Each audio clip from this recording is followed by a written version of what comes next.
Soy Elaine, tengo 32 años. Y nunca esperé despertarme sola en una cama de hospital con el sabor de la sangre en la boca y el sonido de las máquinas pitando a mi alrededor.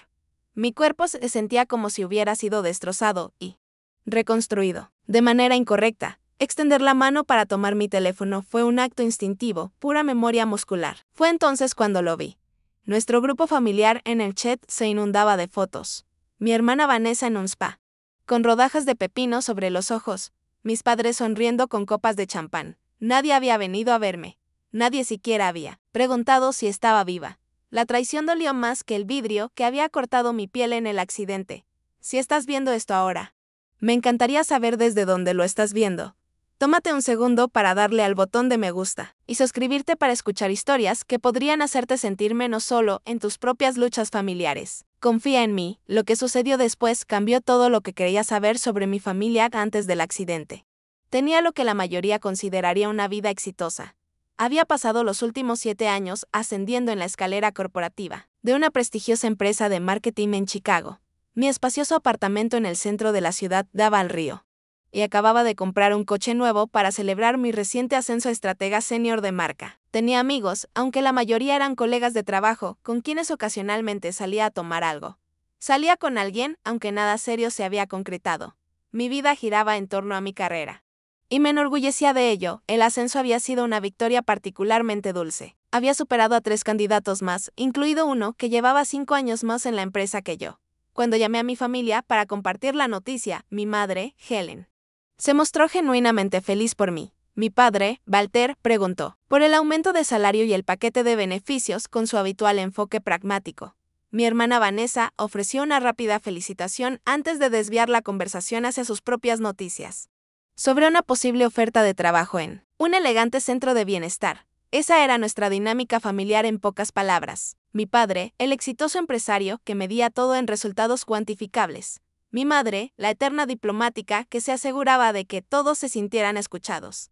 Y mi hermana Vanessa, 3 años menor que yo, que siempre había sido la favorita de la familia sin siquiera esforzarse. Al crecer, Vanessa era la alegre, con una risa contagiosa y habilidades sociales naturales. Yo era la seria, estudiosa, que traía a casa calificaciones perfectas pero pocos amigos. Cuando Vanessa ganó como reina del baile de fin de curso, mis padres le hicieron una fiesta. Cuando yo fui la mejor de mi promoción, me llevaron a cenar, pero pasaron la mayor parte de la velada al teléfono con familiares hablando de que Vanessa había sido invitada al baile por el World TV que estrella. No es que no me quisieran, sabía que lo hacían a su manera. Era más que no sabían qué hacer conmigo. Mi ambición e independencia parecían desconcertarlos, mientras que Vanessa, con su deseo de aprobación y validación, era algo que entendían perfectamente. Después de la universidad, me mudé a Chicago, mientras Vanessa se quedó en nuestra ciudad natal, Riverside, a solo 30 minutos de la ciudad. Se casó con su novio de la universidad, Todd. Compró una casa a 3 cuadras de nuestros padres y consiguió un trabajo en un salón local. Cenaba con nuestros padres al menos 2 veces por semana. Yo iba a casa para las grandes festividades y algún cumpleaños ocasional, si mi agenda de trabajo lo permitía. En los últimos meses, había estado haciendo más esfuerzo por reconectar con mi familia. Algo en cumplir 32 años había provocado una reevaluación de mis prioridades. Había comenzado a llamar a mi madre semanalmente en lugar de mensualmente. Incluso había conducido hasta Riverside para la fiesta del 65º cumpleaños de mi padre, aunque tuve que irme temprano para preparar una presentación para un cliente al día siguiente. Pasos pequeños, pero pasos al fin y al cabo. El día del accidente comenzó como cualquier otro martes. Me desperté a las 5:30 am, salí a correr 5 kilómetros por la ribera, me duché y me vestí con mi traje ejecutivo para una importante presentación ante un cliente. El pronóstico había previsto tormentas por la tarde, pero la mañana estaba clara y luminosa mientras me dirigía a la oficina. La presentación salía excepcionalmente bien. Nuestro equipo había desarrollado una estrategia de rebranding para una cadena minorista en dificultades y los clientes se mostraban visiblemente impresionados. Mi jefe me dio un asentimiento de aprobación al concluir, lo que para él equivalía a un elogio efusivo. Me sentía en la cima del mundo mientras recogía mis materiales y me dirigía al estacionamiento a las 6:15 p.m. Para entonces, la lluvia había comenzado, cayendo a cántaros que convertían las calles en ríos. Recuerdo haber pensado que debería esperar a que pasara, pero tenía planes de cenar con Jessica, una colega que se había convertido en algo así como una amiga durante el último año. Le envié un mensaje diciéndole que ya iba en camino y salí del estacionamiento. El último recuerdo claro que tengo es detenerme en un semáforo a 2 cuadras del restaurante. Estaba revisando mi GPS cuando capté un destello de movimiento en mi visión periférica. Faros demasiado cerca y acercándose a gran velocidad. Un sedán azul deslizándose sobre el pavimento mojado en la intersección. El conductor intentando frenar desesperadamente. El impacto vino de mi lado izquierdo, haciendo que mi auto girara por la intersección. El airbag se desplegó en una explosión de blanco. Luego vino el impacto secundario cuando mi auto giratorio chocó contra un poste de luz. Vidrios rotos. Metal crujiendo. Mi cabeza se proyectó hacia adelante y luego hacia atrás. Todo lo que vino después llega en fragmentos. La lluvia golpeando mi rostro a través de la ventana rota. El sabor de la sangre. Alguien, un desconocido, diciéndome que no me moviera, que la ayuda estaba en camino. El rugido de las sirenas acercándose. Manos extrayéndome con cuidado de los restos del accidente. El bacheado viaje en la ambulancia. Luces brillantes del hospital, voces haciéndome preguntas que no parecía poder responder. Luego, la oscuridad. Me desperté con el pitido rítmico de las máquinas y el olor a desinfectante que solo puede significar una cosa: hospital. La habitación estaba tenuemente iluminada, con la luz de la mañana filtrándose a través de las persianas medio cerradas. Por un momento, no podía recordar por qué estaba allí. Entonces llegó el dolor, una sinfonía de diferentes agonías recorriendo todo mi cuerpo. Una enfermera entró en la habitación. Una mujer de unos 50 años, con ojos amables y cabello entrecano, recogido en un moño práctico. Su placa decía Patricia. Buenos días, Sol, dijo. Revisando los monitores junto a mi cama, bienvenida de nuevo al mundo de los vivos. ¿Cómo te sientes? Como si me hubiera atropellado un camión, respondí con la garganta seca y dolorida. Cerca. Fue un sedán. Tienes 3 costillas rotas, una tibia fracturada. Una leve conmoción y suficientes cortes y moretones como para parecer que peleaste 10 rounds con un campeón de peso pesado. Su manera directa de decirlo hizo que la noticia fuera más fácil de digerir. El doctor vendrá pronto para hablar contigo sobre todo. Ayer estabas bastante fuera de ti cuando te trajeron ayer. Había perdido un día completo. ¿Ha venido alguien? ¿Mi familia? La breve vacilación de Patricia me lo dijo todo. No que yo haya visto, pero acabo de entrar a mi turno a las 6 a.m. ¿Quieres que llame a alguien por ti? No. Tengo mi teléfono, dije, viéndolo sobre la mesa de noche. Gracias. Después de que Patricia se fue, extendí la mano hacia mi teléfono, estremeciéndome por el dolor que recorrió mi costado con el movimiento. 3 llamadas perdidas de Jessica. Mi cita para cenar la noche del accidente. Un mensaje de texto de mi jefe preguntando por unos archivos. Nada de mi familia. Llamé primero a mi madre. La llamada fue al buzón de voz. Dejé un mensaje, intentando sonar casual a pesar de las circunstancias. Hola, mamá. Solo quería decirte que tuve un accidente de auto ayer. Estoy en el Chicago Memorial Hospital. Nada demasiado grave. Pero me están observando. Habitación 307, si quieres venir a verme. Te quiero. Luego intenté con mi padre. Mismo resultado, buzón de voz. Dejé prácticamente el mismo mensaje. Luego Vanessa, también al buzón. Eran las 10 a.m. de un miércoles. Papá estaría en su oficina, mamá voluntariándose en la biblioteca, Vanessa en el salón. Aún así, esperaba que al menos uno de ellos contestara. Deslicé por otras notificaciones, principalmente correos de trabajo que no tenía energía para atender. Fue entonces cuando abrí accidentalmente nuestro grupo familiar en el chat.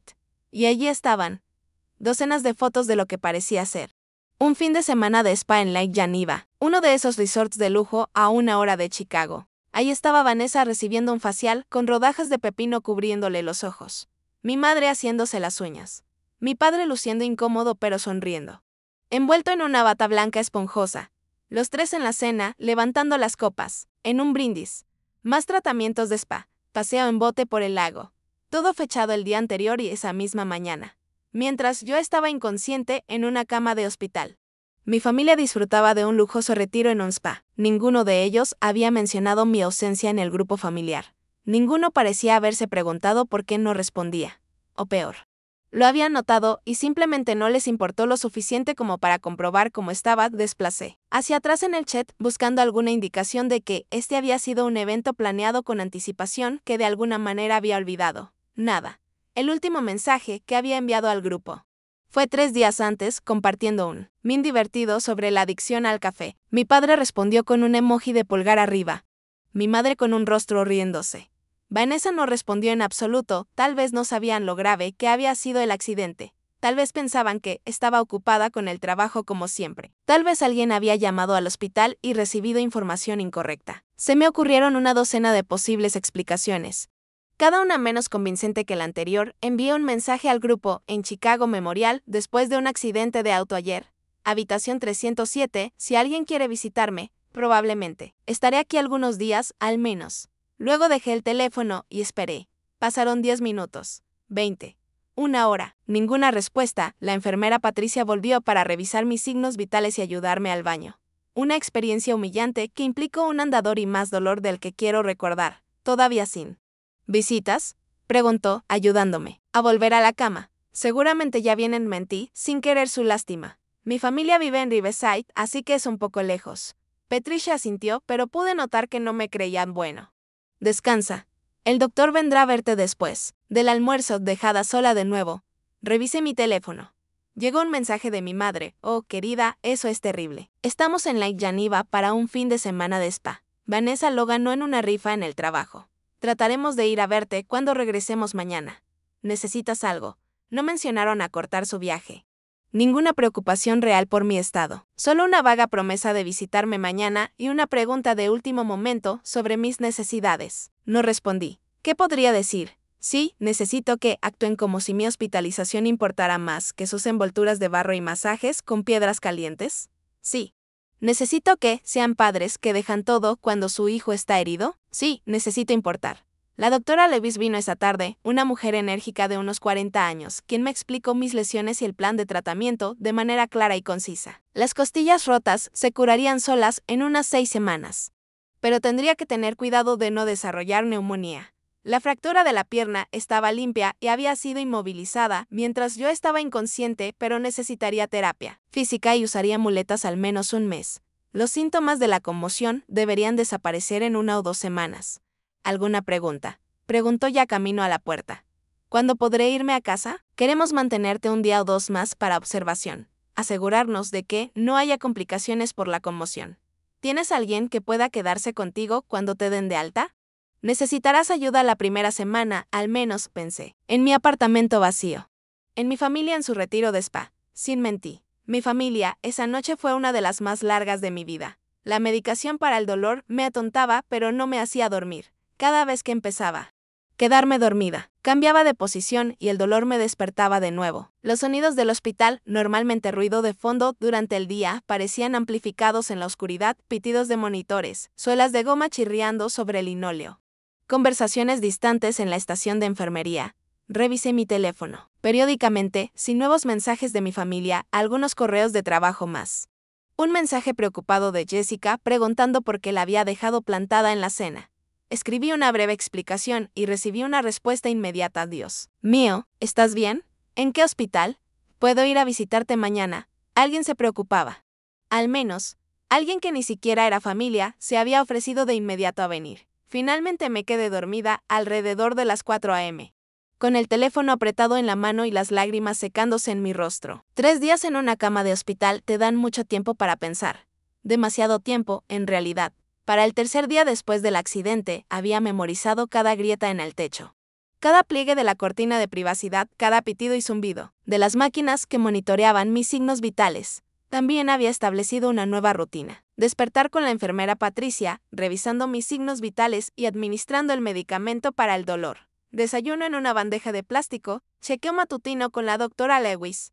Evaluación de fisioterapia. Almuerzo en otra bandeja de plástico. Ducha con esponja incómoda. Telenovelas por la tarde en el pequeño televisor montado en la esquina de la habitación. Cena en otra bandeja de plástico. Medicación nocturna. Sueño inquieto. Repetir, mi familia había mantenido un contacto mínimo. Mi madre enviaba un mensaje cada mañana preguntando cómo me sentía y prometiendo que me visitarían pronto. Mi padre llamó una vez, una breve conversación de 2 minutos. Consistiendo principalmente en preguntas sobre el accidente y si había contactado a la compañía de seguros. Vanessa envió un solo mensaje con 3 emojis de cara triste y recupérate. Hermana, mientras tanto, el grupo familiar continuaba documentando su vida sin mí. Habían regresado de Lake Geneva. Pero ahora había fotos de una cena familiar en la casa de mis padres. Vanessa aparentemente había cocinado su famosa lasaña. Fotos de ellos jugando a las cartas después. Mi padre inusualmente relajado y sonriendo, mientras mostraba una mano ganadora. Otra noche, otra reunión familiar a la que no había sido invitada, a pesar de estar hospitalizada a solo 30 minutos de distancia. Para el tercer día. Había dejado de responder a sus mensajes. ¿Qué sentido tenía? Su preocupación era performativa, en el mejor de los casos, inexistente en el peor.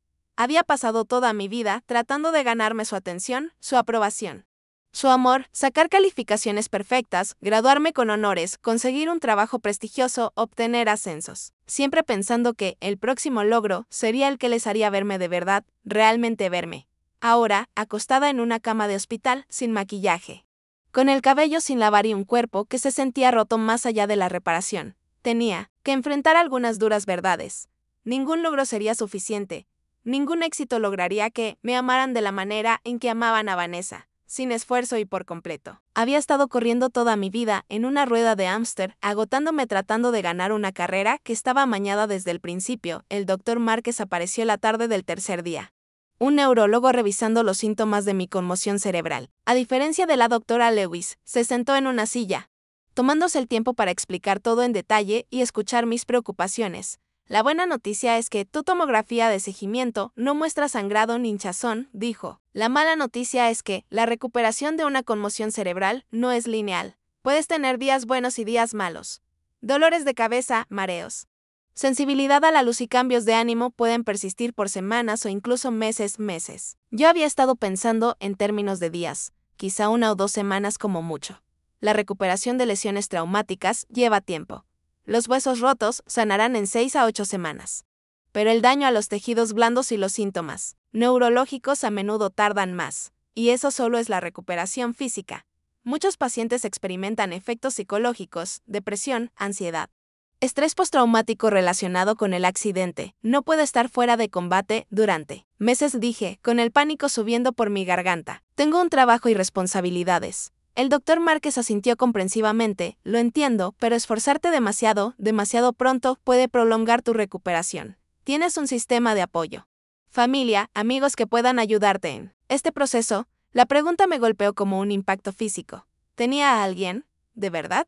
¿Alguien? Me las arreglaré, dije finalmente, después de que el doctor Márquez se fue. Me quedé mirando mi teléfono, desplazándome por mis contactos. Cientos de nombres, asociados de trabajo, clientes, antiguos compañeros de clase con los que no hablaba desde hacía años. Pocas personas podía llamar realmente amigas. Había estado tan concentrada en mi carrera, en demostrarme a mí misma, que había descuidado las conexiones humanas esenciales que hacen que la vida valga la pena. Estaba contemplando esta realidad tan deprimente cuando alguien tocó la puerta. Jessica del trabajo estaba allí, sosteniendo un absurdo ramo de globos de recupérate pronto y una bolsa de regalo. Te ves terrible, dijo, entrando con una sonrisa, lo cual en realidad es mejor de lo que esperaba, dado cómo quedó tu coche. Nos mostraron las fotos en la oficina. A pesar de todo, reí, gracias por el impulso al ego. Pero en serio. ¿Cómo estás?, preguntó, tomando la silla de visitante y colocando la bolsa de regalo sobre mi regazo. He estado mejor, admití, abriendo la bolsa para encontrar una novela de misterio en tapa blanda. Una manta lujosamente suave y una bolsa de mis granos de café recubiertos de chocolate favoritos. Supuse que la comida del hospital probablemente apestaba y esas mantas finas que te dan son lo peor. El libro es porque la televisión diurna te pudre el cerebro. Algo en su consideración, tan casual y a la vez tan ajustada a mis necesidades reales. Rompió el muro que había estado construyendo. Para mi horror, rompí a llorar. Jessica se mostró, alarmada. ¿Dije algo mal? ¿Tienes dolor? ¿Debería llamar a una enfermera? Negué con la cabeza, incapaz de hablar entre sollozos. Me pasó un pañuelo de la mesita de noche y esperó pacientemente a que recobrara la compostura. Lo siento, dije finalmente, es solo que eres la única persona que me ha visitado. Mi propia familia, ni siquiera se ha molestado en venir a verme. La expresión de Jessica pasó de preocupación a incredulidad. ¿En serio? Ni siquiera tus padres estaban en un fin de semana de spa cuando pasó, gesticulé impotente. Regresaron ayer y aún no han venido. Siguen diciendo que vendrán pronto. Eso está mal, dijo simplemente. Quiero decir, si mi hijo estuviera en el hospital, ni los caballos salvajes podrían mantenerme alejada de escuchar a alguien más validar lo que había estado sintiendo. Fue extrañamente catártico. Tal vez no estaba loca por esperar que mi familia apareciera en una crisis. Tal vez merecía algo mejor de lo que había estado aceptando todos estos años. También traje algo de trabajo, dijo Jessica, cambiando de tema con un admirable tacto. Nada urgente, solo actualizaciones del proyecto Meridian para que no estés completamente fuera de la dinámica cuando regreses. Pero solo si te sientes con ánimos. Pasamos la siguiente hora revisando asuntos de trabajo, un alivio bienvenido. Frente al dolor físico y la agitación emocional, Jessica me puso al día sobre desarrollos con clientes, chismes de oficina y la redistribución temporal de mi carga laboral. Incluso había hablado con recursos humanos sobre los beneficios de incapacidad temporal y el papeleo para la licencia médica. Cosas en las que ni siquiera había pensado entre la niebla de los analgésicos. Cuando finalmente se fue, prometiendo regresar en unos días con más chocolate prohibido, sentí algo que no había experimentado desde que desperté en el hospital, una conexión humana genuina. Jessica no era familia, pero había mostrado más cuidado y preocupación que quienes se suponía que me amaban incondicionalmente. Esa noche, mientras me dejaba llevar al sueño, me encontré cuestionando el valor que había otorgado a los lazos familiares, que existían más por obligación que por acción. Quizá era hora de redefinir lo que significaba familia para mí, de crear mi propio círculo de personas que aparecieran cuando importara. Tal vez era hora de dejar de buscar validación de quienes habían demostrado repetidamente que eran incapaces de darla. Para el 5.º día en el hospital, había decidido darme de alta contra recomendación médica. El dolor físico se había vuelto más manejable, o quizás simplemente me había acostumbrado. La soledad, sin embargo, se estaba volviendo insoportable, al menos en mi propio apartamento. Podría sumergirme en mi miseria rodeada de mis cosas, en lugar de la esterilidad impersona de la habitación del hospital. Había llegado incluso a pedirle a la enfermera Patricia el papeleo necesario cuando noté que me sentía inusualmente caliente. Al principio, lo atribuí al estrés emocional de tomar tal decisión. Pero para la media tarde, no había forma de negar que algo estaba mal. Mi piel se sentía caliente al tacto, y un dolor persistente se había instalado detrás de mis ojos. Cuando Patricia llegó para administrar mi medicación de la tarde, me miró y de inmediato tomó mi temperatura. 102,3, dijo, frunciendo el ceño. ¿Desde cuando te sientes con fiebre? Solo hoy, dije. De repente demasiado cansada para mantener los ojos abiertos. Pensé que era solo estrés. Patricia ya estaba llamando al médico. Uno de tus sitios quirúrgicos podría estar infectado. La doctora Lewis querrá comenzar de inmediato con antibióticos por vía intravenosa. Las siguientes horas transcurrieron en un borrón de actividad. Me sacaron sangre. Se tomaron cultivos de los cortes más grandes que habían requerido puntos. Me administraron un tipo diferente de analgésico que me hizo sentir como flotando cerca del techo. En medio de esta crisis médica, tomé la decisión impulsiva de salir del grupo familiar en el chat. Si no se habían molestado en visitarme en el hospital mientras luchaba contra la infección, no necesitaba el recordatorio constante de sus vidas continuando sin mí. Con los dedos temblorosos, toqué el botón de abandonar el grupo y sentí un instante de liberación antes de que la fiebre volviera a apoderarse de mí. En algún momento de la noche, la batería de mi teléfono se agotó. En mi estado febril, no recordaba dónde había puesto el cargador y estaba demasiado débil para buscarlo correctamente. La pérdida de mi conexión digital con el mundo exterior debería haberme provocado pánico. Pero en cambio se sintió como un alivio. No más fingir. No más excusas para personas que habían demostrado que no les importaba. Solo yo, la fiebre y las máquinas que pitaban. Esa noche fue la peor hasta ahora. Mi temperatura alcanzó los 104 y flotaba entre la conciencia y la inconsciencia. La fiebre provocó sueños vívidos, más bien alucinaciones. Todos centrados en temas de abandono. Era una niña nuevamente, llamando a mis padres en una casa vacía. Estaba en mi graduación de secundaria, buscando caras familiares en el público y no encontrando ninguna. Yacía rota en la calle tras el accidente. Los transeúntes caminando a mi alrededor sin detenerse a ayudar. En el sueño más vívido, estaba en una cena familiar. Todos hablaban y reían, pasaban platos, contaban historias. Intenté hablar, pero no salió sonido alguno. Traté de alcanzar el puré de papas, pero mi mano pasó a través del bol como si fuera un fantasma. Estaba allí, pero no estaba presente. Pero invisible, exactamente como me había sentido toda mi vida. Desperté jadeando, con lágrimas corriendo por mi rostro, y encontré a la enfermera Patricia, sosteniéndome la mano. El reloj en la pared marcaba las 3:20 am. Estabas llamando en tu sueño, dijo con suavidad. Malos sueños, la sentí, incapaz de hablar por la tensión en mi garganta. Tu fiebre sigue alta. pero los antibióticos deberían empezar a hacer efecto pronto. Intenta descansar. Mi familia, logré murmurar, no vendrá. Patricia apretó mi mano. Lo sé, cariño. A veces. Las personas que se supone que más nos aman son las que más nos lastiman. Pero no estás sola. Todo el personal de enfermería está apoyándote. Su simple amabilidad abrió algo dentro de mí. Lloré entonces, de verdad. Por todos los años buscando una aprobación que siempre estuvo fuera de alcance. Por la niña que creyó que, si era lo suficientemente buena, lograba mucho, era perfecta, finalmente sería amada como lo era su hermana. Por la mujer acostada en la cama del hospital, dándose cuenta de que algunas heridas no se sanan con puntos ni vendas, Patricia se quedó conmigo hasta que terminé de llorar. Luego me ayudó a beber agua y ajustar mi posición para aliviarla. Presión en las costillas. Antes de irse, sacó un cargador de bolsillo y conectó mi teléfono. Cargadores aprobados por el hospital, dijo guiñando un ojo, funciona con cualquier teléfono de la última década. Dormí entonces, un sueño, profundo y sin sueños, de esos que llegan tras una catarsis emocional. Al despertar, la luz del sol entraba por la ventana y me sentía notablemente mejor. Mi cabeza estaba más clara. La habitación ya no giraba cuando me movía. La doctora Lewis confirmó que mi fiebre había bajado durante la noche, aunque quería continuar con los antibióticos 4 al menos otras 24 horas. Era media mañana cuando recordé mi teléfono. Ahora, con la batería completamente cargada, encendí el teléfono y encontré 51 llamadas perdidas y el doble de mensajes de texto. La mayoría eran de mi padre. Y el resto se dividía entre mi madre y Vanessa. El mensaje más reciente, enviado apenas 10 minutos antes, era de mi padre: llámanos ahora. Es serio. Por un momento consideré ignorarlo. Me habían ignorado en mi momento de necesidad. ¿Por qué debería responder a su emergencia? Pero algo en la frase, esa urgencia poco característica de mi padre normalmente estoico, me hizo dudar. A pesar de todo, seguían siendo mi familia. Respirando hondo, llamé a mi padre. Contestó en el primer timbre Elaine, gracias a Dios. ¿Dónde has estado? Hemos estado intentando comunicarnos contigo durante días. Sigo en el hospital, dije con voz plana, donde he estado desde el accidente hace casi una semana. El accidente para el que ninguno de ustedes se molestó en visitarme. Hubo una pausa, luego un sonido extraño que nunca había oído de mi padre antes. Un sollozo de Elaine. Tu madre sufrió un ataque al corazón hace 3 días.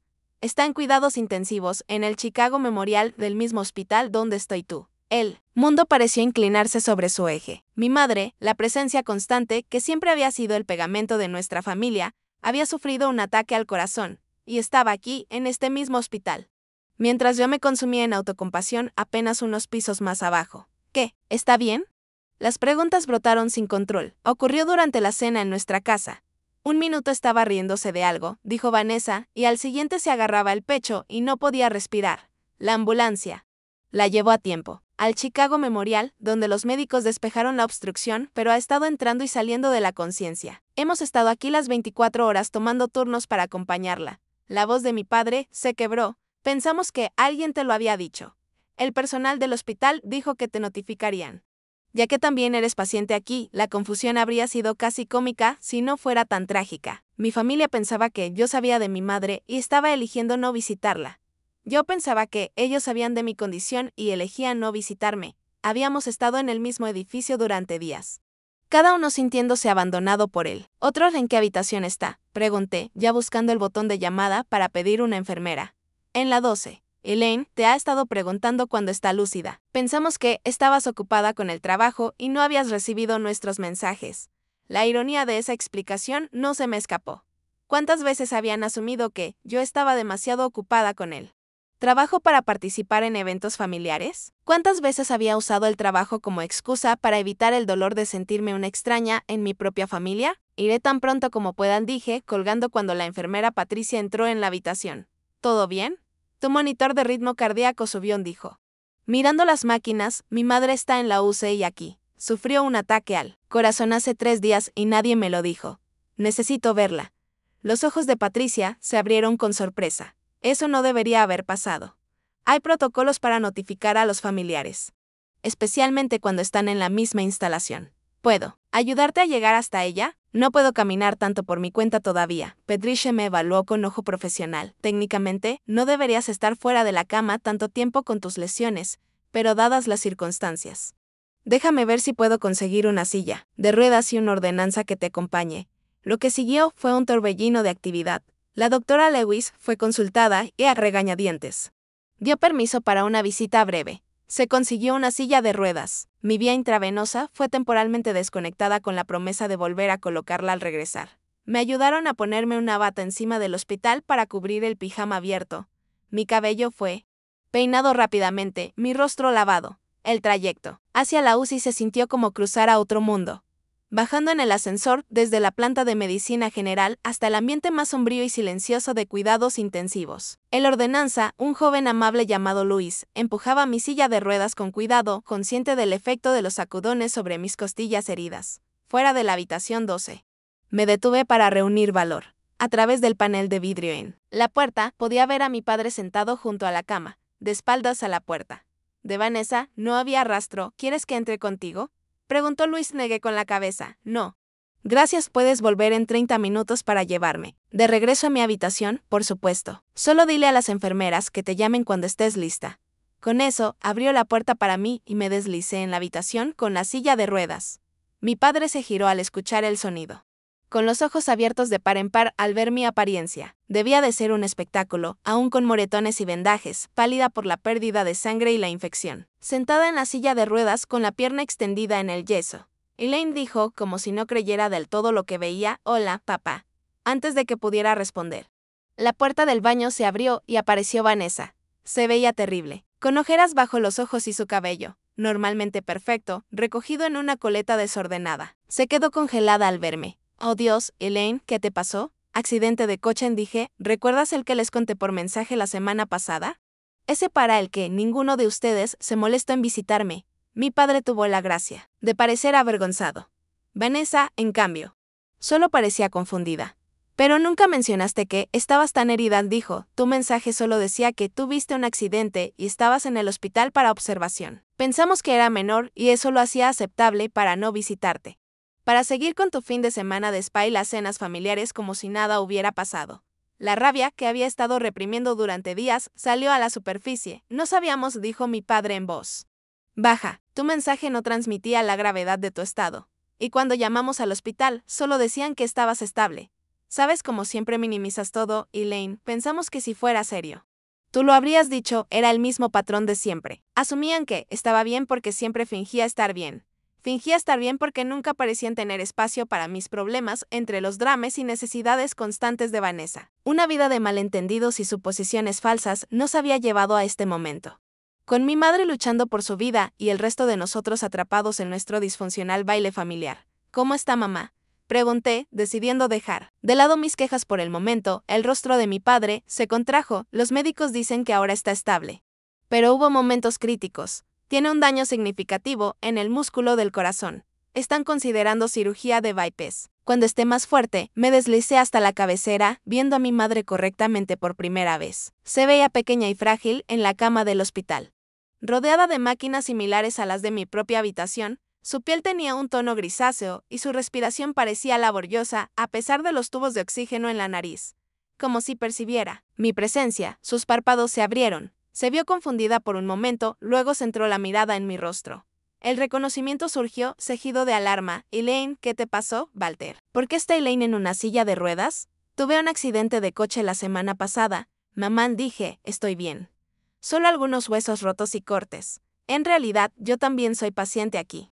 Apenas unos pisos más arriba, los ojos de mi madre se llenaron de lágrimas. «Nadie me lo dijo. He estado preguntando por ti. Pero dijeron que no habías recibido los mensajes».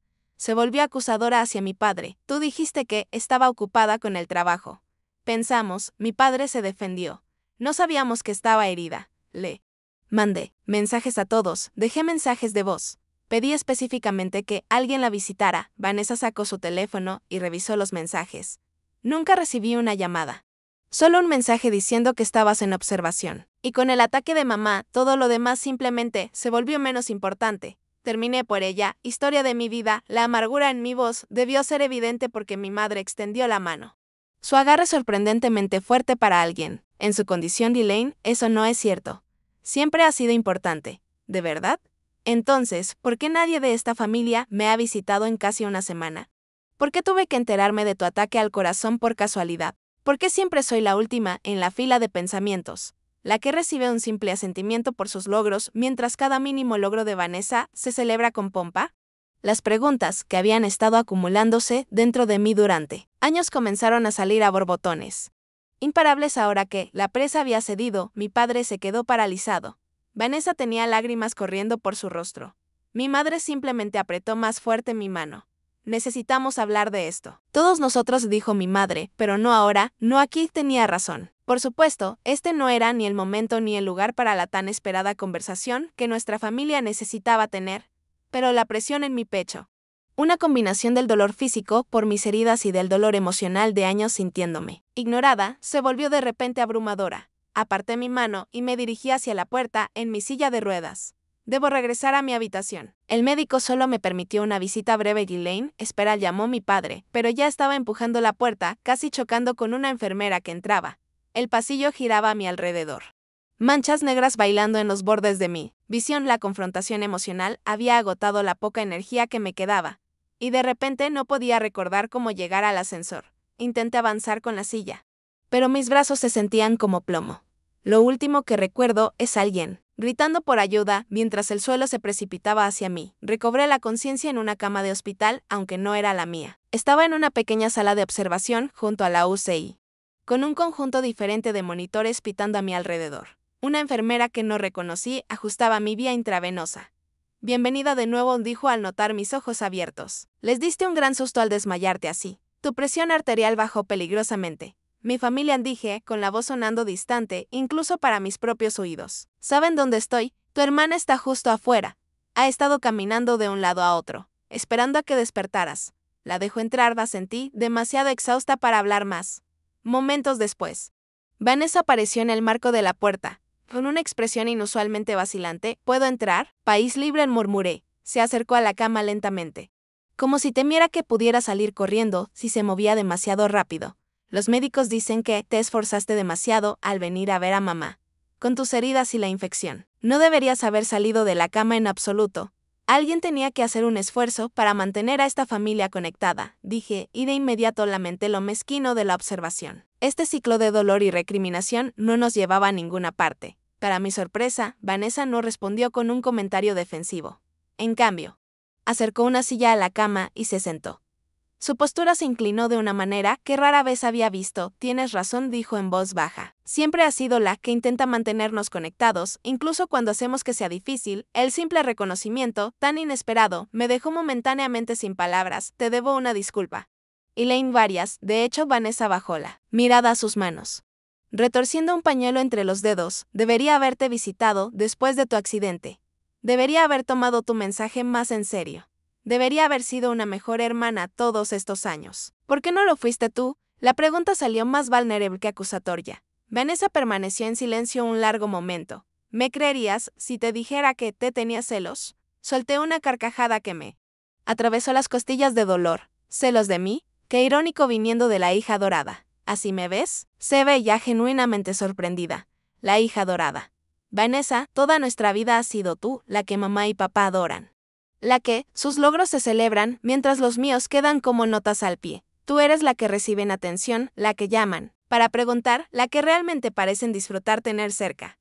Tú has sido la que escapó, replicó ella, la que tiene una carrera importante en la ciudad, la que no los necesita, la que es demasiado importante y ocupada para cenas familiares y cumpleaños. Trabajo 60 horas a la semana porque he estado intentando probarme a mí misma toda mi vida a ellos, a todos. Mientras tanto, tú simplemente obtienes su amor y atención, sin esfuerzo alguno. Sin esfuerzo, la voz de Vanessa se elevó. Elaine. Vivo a 30 minutos de su casa. Ceno con ellos 2 veces por semana. Llamo a mamá todos los días. Planeo las fiestas y cumpleaños que tú a menudo te pierdes. Me quedo en Riverside trabajando en un salón que odio porque sé que cuentan con que esté cerca. No hay nada de sin esfuerzo en esto. Sus palabras me dejaron helada. Nunca había considerado que el lugar de Vanessa en la familia pudiera deberse tanto a la proximidad y disponibilidad como a la preferencia. Que ella también podría haber hecho sacrificios para mantener su posición, al igual que yo había hecho sacrificios para establecer mi independencia. Hablan de ti todo el tiempo, continuó. Más suavemente, papá presume ante sus amigos. De golpe su hija, la ejecutiva de marketing. Mamá guarda un archivo con todos los artículos y campañas que produce tu empresa, tratando de notar tu influencia. Están orgullosos de ti, Elaine. Solo que no saben cómo demostrarlo porque les asustas un poco. ¿Yo los asusto? El concepto era tan ajeno que apenas podía procesarlo. Siempre has sido tan autosuficiente, tan decidida. Incluso de niña. Nunca parecías necesitar a nadie. Cuando te mudaste a Chicago y construiste toda esta vida sin nosotros, lo tomaron como confirmación de que estabas mejor sin que ellos te retuvieran. No te visitaron después de tu accidente porque realmente pensaron que su presencia sería un inconveniente, una interrupción a tu importante vida. La puerta se abrió antes de que pudiera responder. Y mi padre entró, viéndose más viejo de lo que jamás lo había visto. Las enfermeras dijeron que podía acompañarte, él dijo, flotando indeciso al pie de la cama. Si te parece bien, asentí. Con la mente aún procesando las revelaciones de Vanessa. Tomó la silla al lado opuesto de la cama, con una postura tan incómoda como la de ella hace unos momentos. Este era un hombre que dirigía un negocio exitoso, que tomaba decisiones que afectaban a decenas de empleados a diario. Y aún así, se veía completamente perdido sentado junto a su hija herida. Tu madre está durmiendo, dijo, como si yo se lo hubiera preguntado. Los doctores dicen que es bueno para su recuperación. Papá, comencé, pero me detuve. Sin saber siquiera por dónde empezar a deshacer décadas de malentendidos entre nosotros, me sorprendió al hablar primero. No, he sido un buen padre contigo, Elaine. Me doy cuenta ahora de la confesión tan inesperada de este orgulloso y estoico hombre. Me llenó los ojos de lágrimas. Nunca supe cómo conectar contigo, él continuó. Eras tan inteligente, tan independiente desde tan joven, tan parecida a mí, que a veces me asustaba. Pensé que empujarte a lograr cosas te mostraría que me importaba, que veía tu potencial. En cambio, te hice sentir que nunca era suficiente. Yo era más fácil, agregó Vanessa suavemente, más parecida a mamá, más abierta con mis sentimientos. Más obviamente necesitada. Tú sabías cómo lidiar con eso. Mi padre asintió. Con vergüenza, caí en la trampa de prestar más atención a la rueda que chirría, mientras asumía que la silenciosa estaba bien por su cuenta. Fue pereza parental y tú merecías algo mejor. La conversación que siguió fue como ninguna otra que nuestra familia hubiera tenido. Verdades dolorosas se expresaron por primera vez en voz alta. Mi padre admitió que su propio padre había mostrado amor a través del logro y la aprobación. Un patrón que inconscientemente había replicado conmigo. Vanessa confesó que deliberadamente buscaba la atención de nuestros padres para llenar el vacío dejado por sus propias inseguridades, temiendo que sin su constante validación tendría poco que ofrecer al mundo. Y yo reconocí mi propio papel en la disfunción, cómo había usado el trabajo y la independencia como escudos contra el posible rechazo. Cómo había asumido las peores intenciones. Detrás de cada descuido o desaire parental necesitaba que aparecieras para mí, dije finalmente, dando voz a la herida central que había estado supurando durante años, no solo cuando es conveniente, no solo cuando no hay nada más emocionante ocurriendo. Necesitaba saber que importó lo suficiente, como para que a veces reorganicen sus vidas de la misma manera que lo hacen por Vanessa. Tú sí importas, dijo mi padre, tomando mi mano con ambas suyas, siempre has importado. Y lamento mucho que te hayamos hecho dudar de eso, podemos hacerlo mejor, añadió Vanessa, todos nosotros. Empezando a orar allí, en esa pequeña habitación de hospital, con máquinas pitando y el olor antiséptico en el aire. Algo cambió en la dinámica de nuestra familia. Los muros que había construido para protegerme comenzaron a desmoronarse, revelando el corazón vulnerable y necesitado que había debajo. Los roles que todos habíamos desempeñado durante tanto tiempo, cómodos en su familiaridad, aunque no en su salud, comenzaron a transformarse en algo más auténtico, más equilibrado. Hablamos también de cambios prácticos, cenas familiares semanales programadas según mi disponibilidad y como la de Vanessa. Un grupo de mensajes familiar específico para noticias importantes y actualizaciones, separado del chat casual, y un compromiso con la terapia, tanto individual como familiar. Una vez que mi madre se recuperara lo suficiente para participar, cuando las enfermeras insistieron en que mi padre y mi hermana se retiraran para que pudiera descansar, me sentí simultáneamente agotada y más ligera que en años. El camino por delante no sería fácil. Décadas de patrones disfuncionales no pueden deshacerse en una sola conversación, por muy catártica que sea. Pero por primera vez en mi vida adulta, sentí una esperanza cautelosa de que mi familia podría convertirse en una fuente de apoyo, en lugar de estrés, de amor en lugar de anhelo, mientras me dejaba llevar hacia el sueño. Pensé en las palabras de la enfermera Patricia de días atrás. A veces las personas que se supone que más nos aman son las que más nos lastiman. Lo que ella no dijo y que yo comenzaba a comprender era que esas mismas personas sí están dispuestas a enfrentar verdades difíciles y hacer el arduo trabajo del cambio. También pueden ser quienes nos ayuden a sanar. 2 meses después de lo que ahora llamamos la semana del hospital, me senté en el porche trasero de mis padres, viendo cómo el crepúsculo de verano se asentaba sobre su cuidado jardín. Mis piernas, aún con la bota ortopédica pero libres del yeso completo, descansaban sobre un otomán acolchado. Mis costillas habían sanado lo suficiente para que respirar profundamente ya no causara dolor punzante. Las cicatrices físicas del accidente se desvanecían, pasando de un rojo enojado a un rosa pálido. Mi madre se sentó a mi lado, con una ligera manta sobre sus piernas a pesar de la cálida noche. Su recuperación había sido más lenta que la mía, su cuerpo ajustándose al régimen de medicación que formaría parte de su vida en adelante. La cirugía de bypass había sido exitosa, pero el cardiólogo había sido claro: cambios significativos en su estilo de vida eran necesarios para prevenir una recurrencia. Penny, tus pensamientos, dijo, extendiendo la mano para tocarla. Mía, solo pienso en cuánto ha cambiado todo desde el accidente, respondí. A veces pienso en cómo podrían haber sido las cosas si hubiera salido del hospital aquel día como planeaba. O si tu infección no te hubiera obligado a quedarte lo suficiente para que nos encontráramos, añadió ella. Tantas pequeñas coincidencias que llevaron a algo importante. Esa era mi madre, siempre buscando el lado positivo. El propósito detrás del dolor. Yo había heredado más del pragmatismo de mi padre que de su optimismo, pero estaba aprendiendo a apreciar su perspectiva. Dentro de la casa, podía escuchar a mi padre y Vanessa discutiendo de buen humor sobre la forma correcta de asar verduras. Era martes, nuestra nueva noche fija de cena familiar. Había salido del trabajo a las 5 en punto, algo impensable antes del accidente, y conduje los 30 minutos hasta Riverside. La próxima semana, ellos vendrían a mi apartamento en la ciudad. Parte de nuestro nuevo sistema de rotación. Mi teléfono vibró con un mensaje de Jessica preguntando si seguíamos con nuestros planes de película para el fin de semana. Se había convertido en una verdadera amiga durante mi recuperación, visitándome regularmente y ayudándome a reincorporarme al trabajo con mis limitaciones físicas. Mi jefe también había sido sorprendentemente comprensivo, permitiéndome trabajar desde casa 2 días a la semana y ajustando mi carga de clientes hasta que recuperara toda mi fuerza. Otra sorpresa había sido la continuidad de la amistad con la enfermera Patricia, quien me había dado su número personal al darme de alta. Nos reuníamos mensualmente para tomar café. Su sabiduría práctica y su enfoque directo de la vida eran un bálsamo para mi mente que a veces sobrepensaba todo. Sin embargo, el cambio más significativo había ocurrido en la dinámica familiar. Fieles a nuestros compromisos en la habitación del hospital, todos habíamos comenzado terapia, tanto individual como familiar. Mi padre, inicialmente el más resistente, se había convertido en un defensor inesperado del proceso después de ver cómo le ayudaba a reconocer y abordar patrones que nunca antes había cuestionado. Nuestra primera sesión familiar fue reveladora, bajo la guía de la doctora Benit, terapeuta familiar con 30 años de experiencia. Exploramos los orígenes de nuestros patrones disfuncionales de comunicación. La reserva emocional de mi padre provenía de su propia crianza fría y orientada al logro.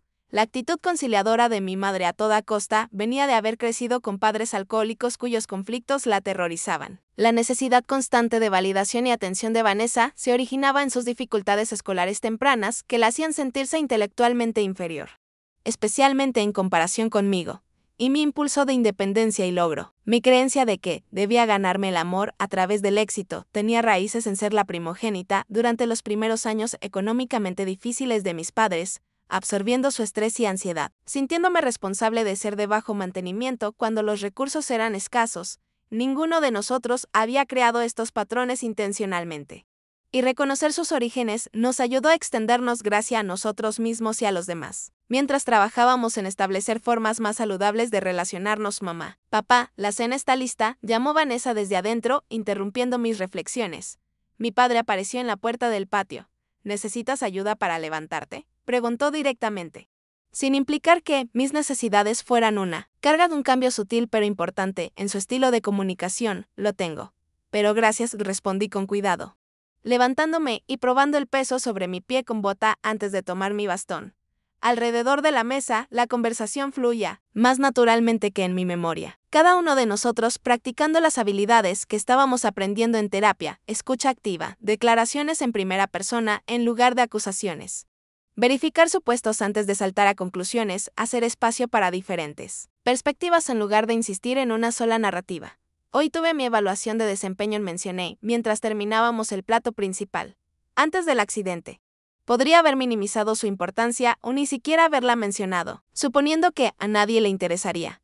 ¿Cómo te fue?, preguntó mi padre, prestándome toda su atención. Muy bien, en realidad. Están contentos con cómo he manejado la transición de regreso al trabajo y quieren que lidere el nuevo equipo de adquisición de clientes en el sector salud. Eso suena como una gran oportunidad, dijo. Mi madre alentadora es más responsabilidad, pero también más flexibilidad en mi horario y el marketing en salud será un nuevo desafío.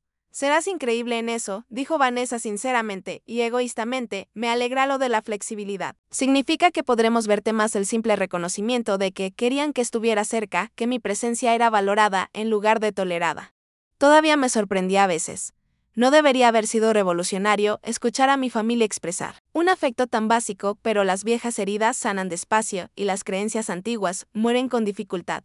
Después de la cena, mientras limpiábamos la mesa juntos, mi padre mencionó que había estado investigando modificaciones de accesibilidad para su hogar. Solo algunas cosas sencillas, explicó: puertas más anchas, una rampa en la entrada trasera, barras de apoyo en el baño de invitados, para que cuando vengas durante tu recuperación o si mamá tiene problemas de movilidad en el futuro, la casa sea más accesible.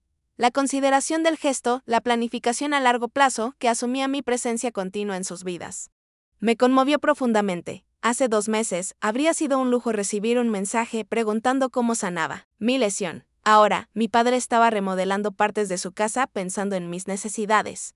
Más tarde esa noche, mientras Vanessa me llevaba de regreso a mi apartamento en la ciudad, continuamos una conversación que se había convertido en una especie de tradición durante nuestro recién establecido tiempo de hermanas. ¿Cuál fue tu logro de la semana?, preguntó. Una pregunta que habíamos empezado a hacernos mutuamente, como forma de celebrar pequeñas victorias y practicar la gratitud. Ayer caminé una cuadra entera, sin el bastón, respondí. La primera vez desde el accidente. Mi fisioterapeuta estaba encantado. ¿Y tú?, pregunté. Finalmente le dije a Derek que no voy a tomar más citas a las 6 de la mañana en el salón, dijo.